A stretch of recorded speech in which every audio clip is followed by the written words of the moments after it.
Hello everyone, আসসালামু আলাইকুম।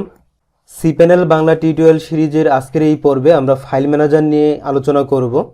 So আমি আমার cPanel-এ লগ ইন করে রেখেছি এবং লগ ইন করার পরে আমি এখানে দেখতে পাচ্ছি একটা সেকশন আছে, সেটা হচ্ছে ফাইলস, এবং ফাইলস সেকশনের আন্ডারে একটা অপশন আছে, সেটা হচ্ছে ফাইল ম্যানেজার। সো এখানে আমি ফাইল ম্যানেজারে ক্লিক করলাম এবং এটা পাশের ট্যাবে ওপেন হবে। এবং ওপেন হওয়ার পরে আমাদের যে ওয়েবসাইটগুলো আছে এবং ওয়েবসাইটের যে ফাইলগুলো আছে সব ফাইলগুলো এখানে থাকবে। সো এখানে আপনারা একটু লক্ষ্য করলে দেখতে পাবেন যে এই যে example.bestivar.com.bd এটা একটা সাবডোমেইন, যেটা আমরা সাবডোমেইনের ক্লাসে এই সাবডোমেইনটা ক্রিয়েট করেছিলাম। সো এখানে আমি ক্লিক করলাম। ক্লিক করার পরে দেখতে পাচ্ছি যে এখানে কিছু নাই। প্রকৃতপক্ষে এখানে বেশ কিছু জিনিস আছে যেগুলো দেখাচ্ছে না। সো যে বিষয়গুলো হিডেন থাকবে সেগুলি যদি আপনি দেখতে চান, যেমন .htxs একটা ফাইল আছে, একটা খুব প্রয়োজনীয় ফাইল। সো ওই ফাইলটা বাই ডিফল্ট হাইড করা থাকে এবং ওই ফাইলটা যদি আপনার এডিট করার প্রয়োজন হয় সেক্ষেত্রে আপনাকে শো হিডেন ফাইল এই অপশনটা টিক মার্ক দিয়ে রাখতে হবে। এখন এই অপশনটা পাওয়ার জন্য আপনার ফাইল ম্যানেজারের এখানে যে সেটিংস বাটনটা আছে এটাতে ক্লিক করতে হবে। ক্লিক করার পরে এখানে দেখুন শো হিডেন ফাইল, এটাতে আমি চেক মার্ক দিলাম, দেওয়ার পরে সেভে ক্লিক করলাম। সেভে ক্লিক করার পরে দেখুন যে এখানে আগে শুধু এটা ছিল এবং এখানে আরও দুইটা ফাইল চলে এসছে। এবং লক্ষ্য করুন সেই সব ফাইলগুলো হিডেন যেটার সামনে একটা ডট আছে। সো কোনো ফাইলের সামনে বা ফোল্ডারের সামনে যদি আপনি একটা ডট দেন তাহলে সেটা হিডেন ফাইল আকারে কাউন্ট হবে। সো আমি চাচ্ছি না যে হিডেন ফাইলগুলো এখন শো করুক, এই জন্য আমি আবার সেটিংসে ক্লিক করলাম এবং এখান থেকে শো হিডেন ফাইলস এটা আনচেক করে দিলাম এবং সেভ। ওই ফাইলগুলো আবার চলে গেছে। সো এই যে আমাদের example.bestivar.com.bd, এখানে প্রথমে আমি একটা ফোল্ডার তৈরি করব। ফোল্ডার তৈরি করার পরে ওই ফোল্ডারের মধ্যে একটা ফাইল তৈরি করব। সো এটা সিলেক্ট করা আছে, এই জন্য এটা বোল্ড দেখা যাচ্ছে। এবং এখানে উপরের দিকে দেখুন ফোল্ডার নামে একটা অপশন আছে, ফোল্ডারে ক্লিক করলাম এবং ফোল্ডারটার নাম দিলাম টেস্ট। দেওয়ার পরে আমি ক্রিয়েট নিউ ফোল্ডারে ক্লিক করলাম এবং দেখুন এখানে টেস্ট ফোল্ডারটা চলে এসছে। সো এখন টেস্ট ফোল্ডারটার মধ্যে আমি একটা ফাইল ক্রিয়েট করব, সেটা হচ্ছে এই যে এখানে আমি ফাইলে ক্লিক করলাম। ক্লিক করার পরে আমি এখানে দিলাম index.html।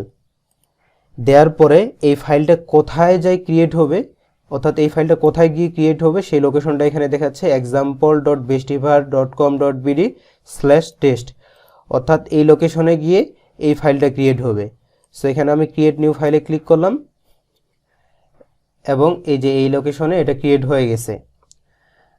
এই ফাইল ম্যানেজারটা অনেকটা আমরা যেমন ফাইল আমাদের পিসিতে ফাইল ম্যানেজমেন্ট করি ঠিক সেরকমই, কিন্তু এখানে ফাইল কাট, কপি বা ট্রান্সফার করার ক্ষেত্রে একটু ভিন্নভাবে করতে হয়। যেমন এই যে index.html যে ফাইলটা আমরা তৈরি করেছি, এই ফাইলটা এখন আমরা কাট করব। কাট করতে গেলে এখানে মুভ করতে হবে। সো আমি এখন এখানে মুভে ক্লিক করলাম। করার পরে আমি কোথায় এটা মুভ করব ওই লোকেশনটা এখানে বলে দিতে হবে।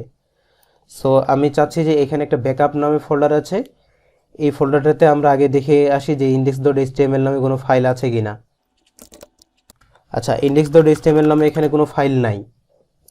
সো আমি আবার এখানে চলে আসলাম। চলে আসার পরে টেস্ট ফোল্ডারের ভিতরে আমাদের index.html ফাইলটা আছে এবং এখান থেকে আমি মুভে ক্লিক করলাম।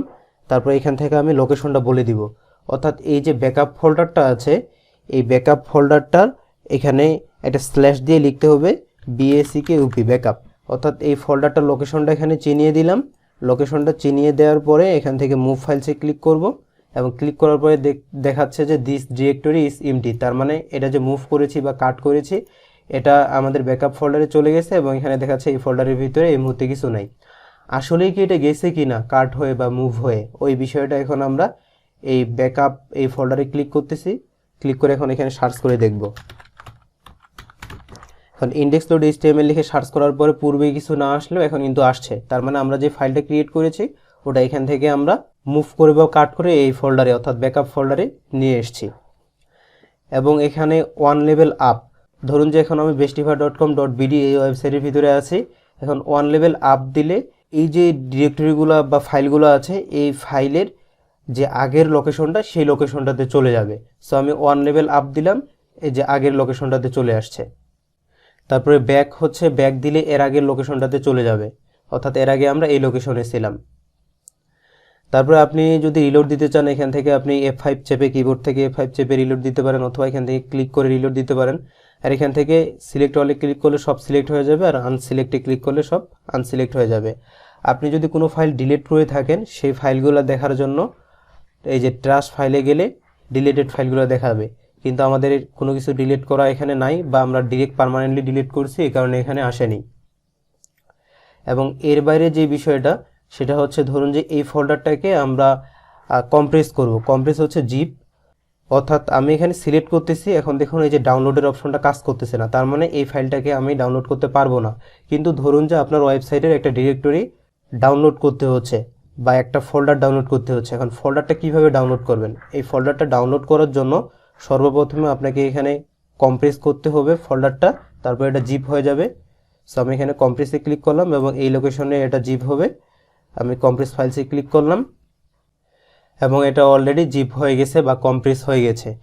এখন এই যে টেস্ট ফাইলটা, টেস্টের এখানে ক্লিক করলে কিন্তু এই যে ডাউনলোড অপশনটা কাজ করতেছে না। আর যখন আমি জিপ ফাইলটাতে ক্লিক করতেছি, তখন কিন্তু ডাউনলোড অপশনটা কাজ করতেছে। অর্থাৎ এখন এই যে জিপ হয়ে গেছে ফাইলটা, জিপ হওয়ার ফলে আমরা এই ফাইলটাকে এখন ডাউনলোড করতে পারবো। অর্থাৎ এই যে টেস্ট ফোল্ডারের ভিতরে যা কিছু আছে সব কিছু ডাউনলোড হয়ে যাবে।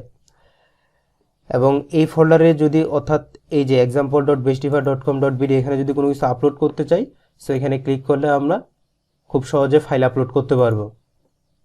এবং এখানে আরেকটা অপশন আছে, সেটা হচ্ছে এক্সট্রাক্ট। এই যে আমরা ফাইলটা জিপ করেছি, এই জিপটাকে যদি আবার আগের অবস্থায়, অর্থাৎ এই যে টেস্ট এই অবস্থায় পেতে চাই, নর্মাল অবস্থায়, তাহলে এই যে জিপ ফাইলটা প্রথমে সিলেক্ট করতে হবে, তারপর এক্সট্রাক্টে ক্লিক করে এক্সট্রাক্ট করতে হবে। যেহেতু অলরেডি এটা একটা এক্সট্রাক্টেড ফাইল আছে এখানে, টেস্ট ফোল্ডারটা, এই কারণে আমি এখানে এক্সট্রাক্ট করতেছি না, কারণ দেখাবে যে অলরেডি টেস্ট নামে একটা ফোল্ডার অলরেডি আছে, এই কারণে আমি এখানে এক্সট্রাক্ট করতেছি না। কিন্তু যখন এই ফোল্ডারটা থাকবে না এবং এই ফাইলটা আপনি অন্য কোনো ফোল্ডারে আপলোড করবেন, তখন এটা এক্সট্রাক্ট করলে এই ফাইলটা চলে আসবে।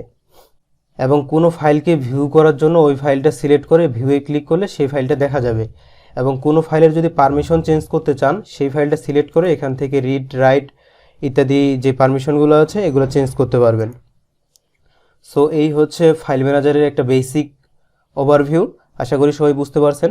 আজকের টিউটোরিয়ালটি এই পর্যন্তই। ভালো থাকবেন সবাই। আল্লাহ হাফিজ।